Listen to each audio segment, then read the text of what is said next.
সে চিৎকার করে আয়নাটা ভাঙতে যায়, কিন্তু আয়নার ভেতরের মেয়েটি আগেই হাত তোলে, আর এক মুহূর্তে কাঁচ ভেঙে যায়।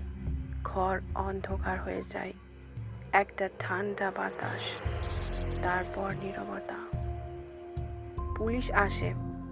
ঘরে কেউ নেই, শুধু দেওয়ালে ঝুলছে একটা নতুন চকচকে আয়না, যার ভিতরে দেখা যাচ্ছে স্নিগ্ধা দাঁড়িয়ে আছে, একদম নিশ্চুপ মুখে, যেন সে কাউকে দেখছে।